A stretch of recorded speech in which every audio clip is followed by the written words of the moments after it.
Hello friends, সবাইকে welcome জানাই নতুন একটি ভিডিওতে। এই মুহূর্তে যে গুরুত্বপূর্ণ আপডেটের দিকে আমরা নজর রাখবো সেটি হচ্ছে প্রাথমিক টেট পাস বিএড ক্যান্ডিডেটদের পিডিএফ প্রকাশ মামলার আপডেট এবং তার অর্ডার কপির পুঙ্খানুপুঙ্খ ব্যাখ্যা। বিএডদের লিস্ট কি প্রকাশ পাবে?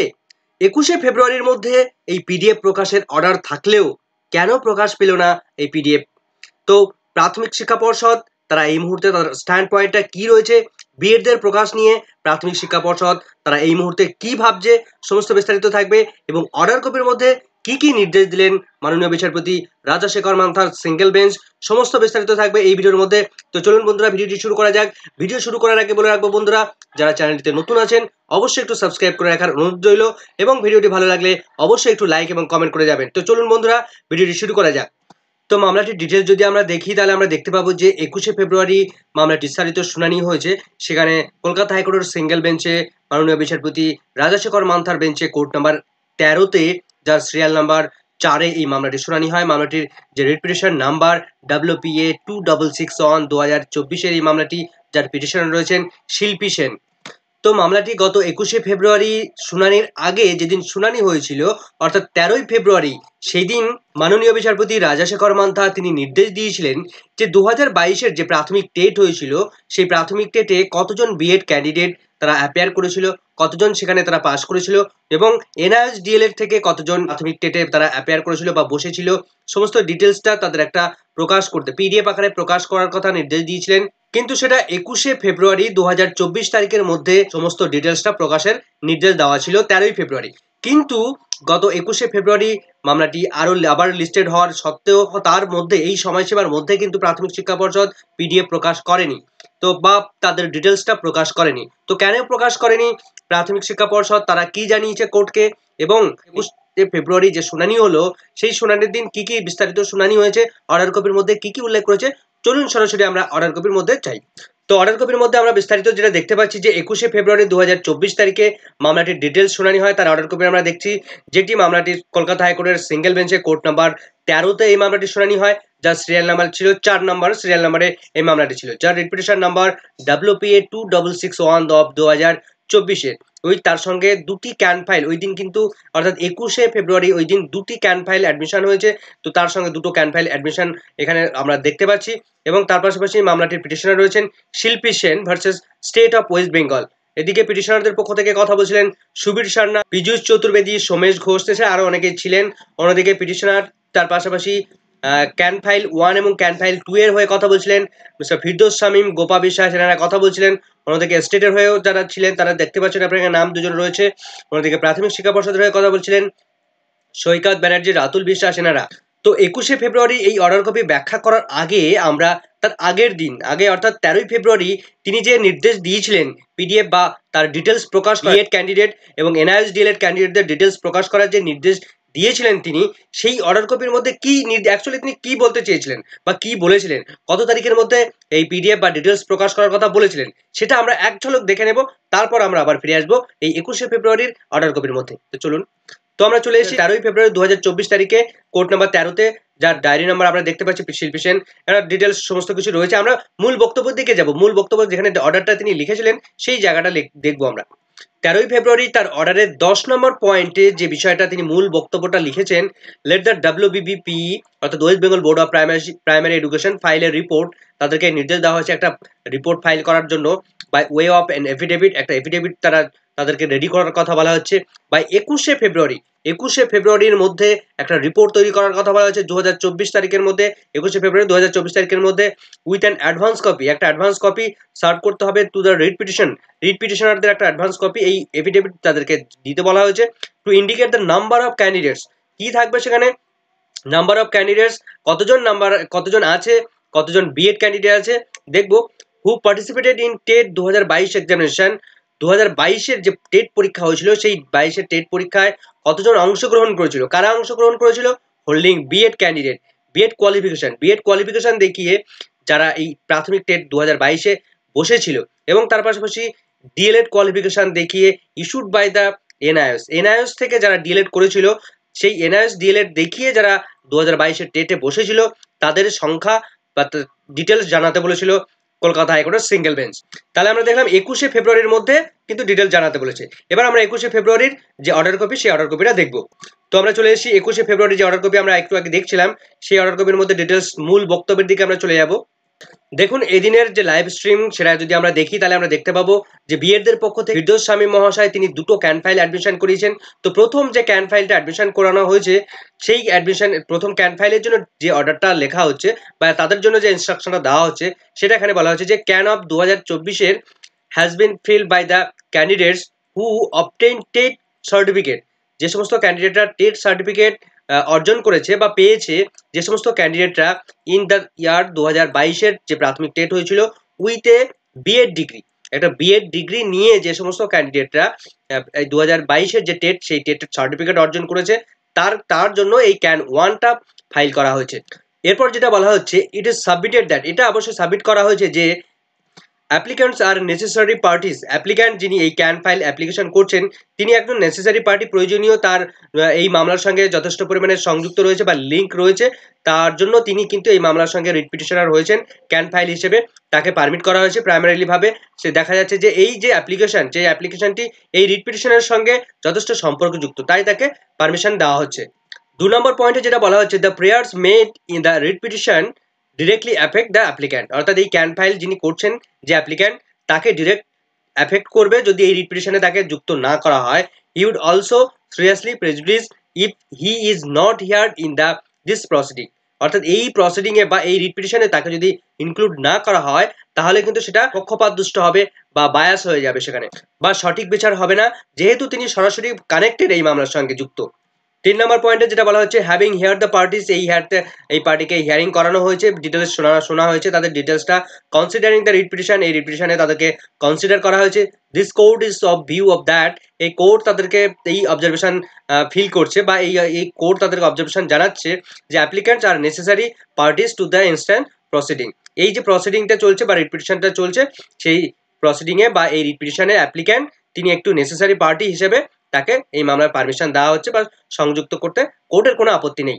4 নম্বরে যেটা বলা হচ্ছে let the applicant to be added as a party, এই যে অ্যাপ্লিক্যান্ট এই যে ক্যান ফাইল 1 তাকে একটা পার্টি হিসেবে রেসপন্ডেন্ট হিসেবে ইন দ্য ইনস্ট্যান্ট প্রসিডিং এ তাকে ইনক্লুড করা হচ্ছে বা এই মামলার সঙ্গে এই পার্টিকে অ্যাড করা হলো, অর্থাৎ ক্যান 1 কে অ্যাড করা হলো। এরপর যেটা বলা হচ্ছে department is direct to make necessary correction, ডিপার্টমেন্টকে সমস্ত নেসেসারি কারেকশনগুলো করা নেওয়া হচ্ছে, অর্থাৎ কোর্টকে নির্দেশ দেওয়া হচ্ছে সমস্ত প্রসিডিংটা কমপ্লিট করার জন্য, কারেকশন করার জন্য। ক্যান 1 অফ 2024 সেটাকে অ্যালাউ করা হলো। এরপর ক্যান 2 এর জন্য যে নির্দেশটা দেওয়া হচ্ছে বা যে বিষয়গুলো উল্লেখ করা হয়েছে অর্ডার কপির মধ্যে দেখে নেব আমরা। ক্যান 2 যারা করেছে তাদের কোয়ালিফিকেশন কি আছে আমরা দেখে নেব। CAN 2 of 2024 has been filed by another candidate, অন্য কতগুলো ক্যান্ডিডেট বা একজন ক্যান্ডিডেট হয়তো তারা এই ক্যান ফাইল 2 করেছে।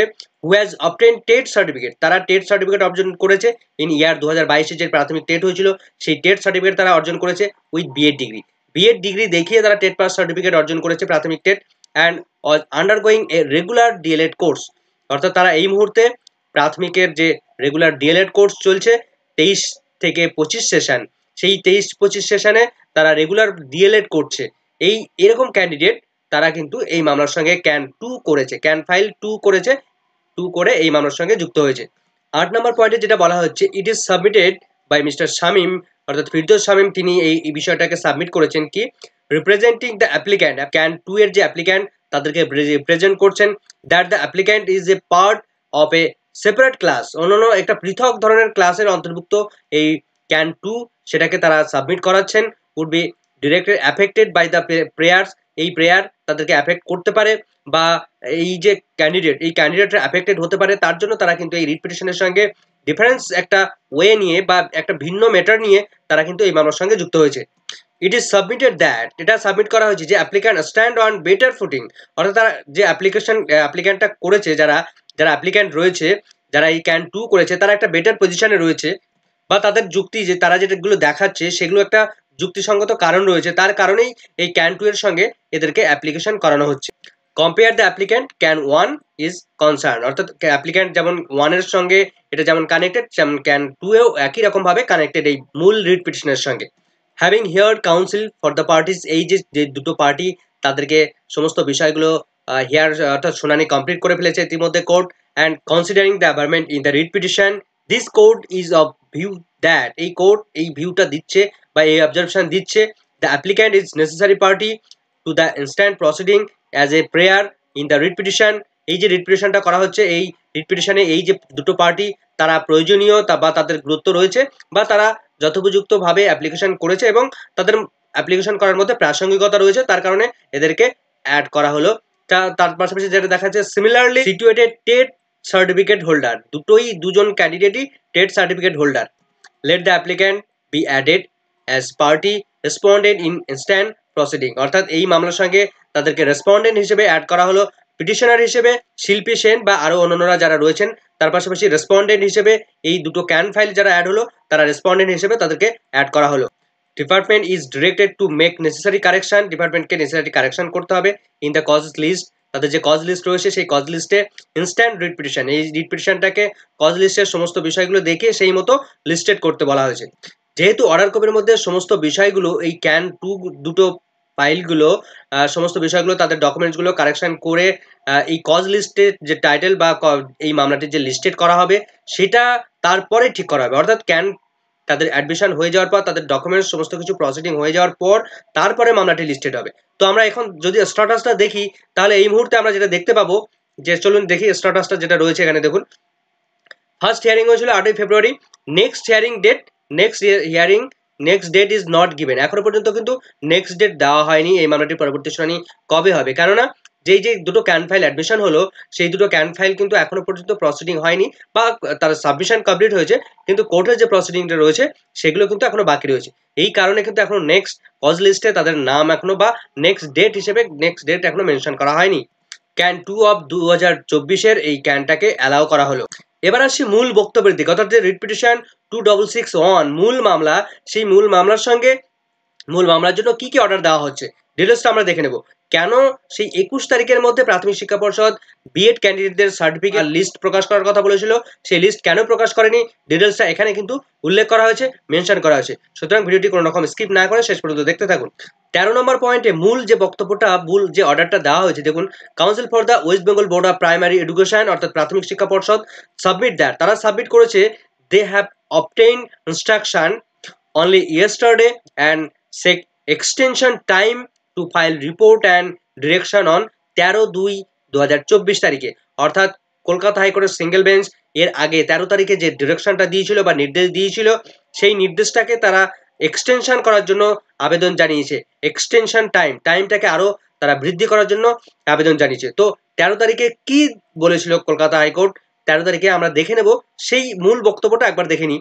আমরা অলরেডি এই অর্ডারটাকে দেখে নিয়েছি, আমরা দেখছি মূল যে বিষয়টা একটু আরেকবার দেখছি যে 21শে ফেব্রুয়ারির মধ্যে একটা অ্যাডভান্স লিস্ট প্রকাশ করতে বলেছিল বা একটা নাম্বার অফ ক্যান্ডিডেটস, কারা বিএড ক্যান্ডিডেট, যারা বিএড কোয়ালিফিকেশন থেকে টেট পাস করেছে 2022-এর এবং ডিএলএড কোয়ালিফিকেশন এনআইএস থেকে ডিএলএড কোয়ালিফিকেশন নিয়ে যারা 2022-এ টেট পাস করেছিল, তাদের 21শে ফেব্রুয়ারির মধ্যে তাদের সমস্ত ডিটেলস প্রকাশ করার কথা বলেছিল, সমস্ত নাম্বার প্রকাশ করার কথা বলেছিল। এই অর্ডারটাকে তারা এক্সটেনশন করালো, অর্থাৎ প্রাথমিক শিক্ষা পর্ষদ এই অর্ডারটাকে তারা এক্সটেনশনের জন্য আরো টাইম চাইলো। 14 নম্বর পয়েন্টে যেটা বলা হচ্ছে, this court is of the view of that since, অর্থাৎ কোর্টের এই অবজারভেশন যে কি বলা হচ্ছে, private respondent has been added, অর্থাৎ যে দুটো ক্যান ফাইল অ্যাড করা হয়েছে ব্যক্তিগতভাবে তারা এই ক্যান ফাইল দুটো করেছে। তো এই দুটো ক্যান ফাইল অ্যাড হওয়ার পর যেটা বলা হচ্ছে, as above affidavit in opposition must be received from all respondent, অর্থাৎ যারা রেসপন্ডেন্ট হয়ে ক্যান 1 এবং ক্যান 2 তারা অ্যাড হলো, তাদেরকেও একটা সুযোগ দেওয়া দরকার, তাদেরকেও এই মামলার সঙ্গে অ্যাড হওয়ার জন্য তাদেরকে সমস্ত বিস্তারিত তাদের বক্তব্য তারা আগে বলুক, বলার পর তারপর প্রাথমিক শিক্ষা পর্ষদ তারা তাদের যে ডিটেলস প্রকাশ করতে বলেছিল সেই প্রকাশটা তারা একটু টাইম তাদেরকে দেওয়া হলো। এবং সেই সঙ্গে ক্যান 1 এবং ক্যান 2 তারা তাদেরও একটা এফিডেভিট তারা জমা করবে, তাদের মূল বক্তব্যগুলো কি কি রয়েছে, সমস্ত রেসপন্ডেন্ট তারা সমস্ত সেগুলোকে রিসিভ করবে এবং তাদের বক্তব্যগুলো তারা রাখবে। তারপর কোর্ট একটা ডিসিশনে আসবে।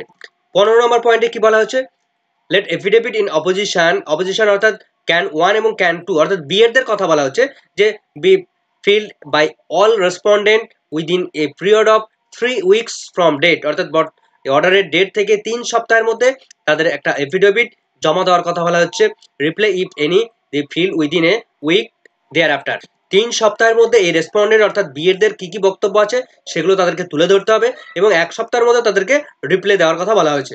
16 নম্বর পয়েন্টে কি বলা হয়েছে, the interim order already pass শিয়াল কন্টিনিউ, অর্থাৎ এর আগে কলকাতা হাইকোর্টের সিঙ্গেল বেঞ্চ যে অর্ডার দিয়েছিল সেই অর্ডারটা কিন্তু কন্টিনিউ হচ্ছে, অর্থাৎ সেই অর্ডারটি বলবৎ থাকছে until dispose of writ petition. এই রিট পিটিশনটা যতক্ষণ না ডিসপোজ হচ্ছে, যতক্ষণ না খারিজ হচ্ছে, ততক্ষণ সেই অর্ডার কিন্তু কার্যকরী হবে। সেই অর্ডারকে মেনে চলতে হবে প্রাথমিক শিক্ষা পর্ষদকে।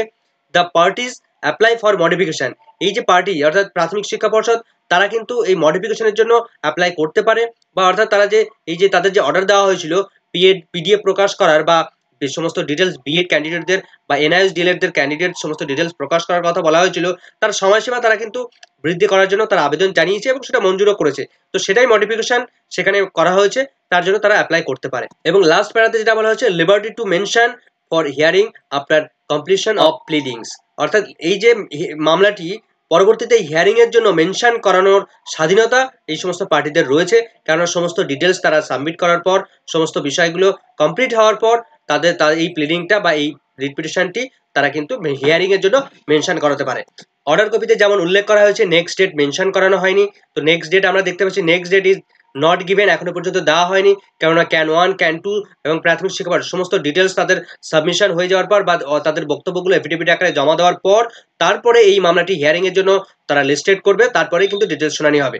তাহলে আমরা যেটা দেখলাম, বিএডদের পক্ষ থেকে দুটো ক্যান ফাইল অ্যাডমিশন করা হয়েছে। প্রথম ক্যান ফাইলটি এমন ক্যান্ডিডেট তিনি হচ্ছে বিএড এবং ডিএলএড উভয় ডিগ্রি তার রয়েছে, তিনি বিএড দেখিয়ে প্রাথমিক টেটে অংশগ্রহণ করেছিলেন বা বসেছিলেন, কিন্তু তার ডিএলএড ডিগ্রি ছিল, তাকে তার ডিএলএড সার্টিফিকেটটাকে পারমিশন দেওয়ার জন্য বা সাবমিট করার পারমিশন দেওয়ার জন্য তিনি কিন্তু এই ক্যান ফাইল হিসেবে অ্যাডমিশন নিয়েছেন বা মামলার সঙ্গে যুক্ত হয়েছেন। আর অন্যদিকে ক্যান যে 2 ফাইল অ্যাডমিশন করানো হয়েছে, এই ক্যান 2টা বিএড ডিগ্রিধারীদের পক্ষ থেকে করা হয়েছে, টেট পাস বিএড ডিগ্রিধারী 2022 টেট পাস, এবং তারা বর্তমানে রেগুলার ডিএলএড করছে, আন্ডারগোয়িং অবস্থায় তাদের রয়েছে, অর্থাৎ তাদের এখনো ডিএলএড কমপ্লিট হয়নি। এখন প্রশ্ন হচ্ছে, যে সমস্ত বিএড ক্যান্ডিডেটরা 2022 প্রাথমিক টেট পাস করেছিল এবং পরবর্তীতে 2023 এবং 25 ডিএলএড কোর্সে তারা অ্যাডমিশন নিয়েছিল, তাদের কি তাদের টেট সার্টিফিকেট কি গ্রান্ট করবে? এখানে কিন্তু একটা বিগ প্রশ্ন এসে যাচ্ছে। তবে এই প্রশ্নের সমাধান একমাত্র কলকাতা হাইকোর্টই দেবে, আমরা সেদিকে নজর থাকবে। তবে আমার যে দৃষ্টিভঙ্গি বা আমি যেটুকু বুঝেছি, যে যখন 2022 প্রাথমিক টেটের বিজ্ঞাপন দেওয়া হয়, তখন কিন্তু কোনো ট্রেনিং কোয়ালিফিকেশন ছাড়া ওই টেটে বসা যেত না। এবার সে সময় এই বিএড ক্যান্ডিডেটরা তখন তাদের ট্রেনিং কোয়ালিফিকেশন ছিল বা তারা এলিজিবল ছিল, কিন্তু পরবর্তীতে তারা এলিজিবল হলো না বা তাদেরকে বাতিল করে দিল বিএড ক্যান্ডিডেটদেরকে। তো এই বিএড ক্যান্ডিডেটদেরকে বাতিল করে দেওয়ার ফলে তাদের ট্রেনিং কোয়ালিফিকেশন কিন্তু ডিসমিস হয়ে গেল, অর্থাৎ তাদের ট্রেনিং কোয়ালিফিকেশন যেহেতু বাতিল হয়ে গেল, তাহলে ওই বিএড ডিগ্রি যখনই বাতিল হয়ে যাবে তখন তারা কিন্তু নন ট্রেন্ড হয়ে যাবে, আর নন ট্রেন্ড হয়ে গেলেই প্রাথমিক টেটে কিন্তু বসা যায় না। যখন তারা ওই টেট সার্টিফিকেটটাকে ভ্যালিড হিসেবে গ্রহণ করা হবে, তাহলে কিন্তু তার যে কোনো একটা কোয়ালিফিকেশন ট্রেনিং কোয়ালিফিকেশন প্রয়োজন। তো তারা ট্রেনিং কোয়ালিফিকেশন করছে পরে 2023-25 সেশনে ট্রেনিং কোয়ালিফিকেশন করছে, তাহলে ওই টেট সার্টিফিকেটের ভ্যালিডিটি নিয়ে কিন্তু প্রশ্নচিহ্ন থাকছে, অর্থাৎ ওই টেট সার্টিফিকেটের ভ্যালিডিটি থাকবে কিনা সেটা কিন্তু সর্বশেষ কথা বলবে হাইকোর্টই।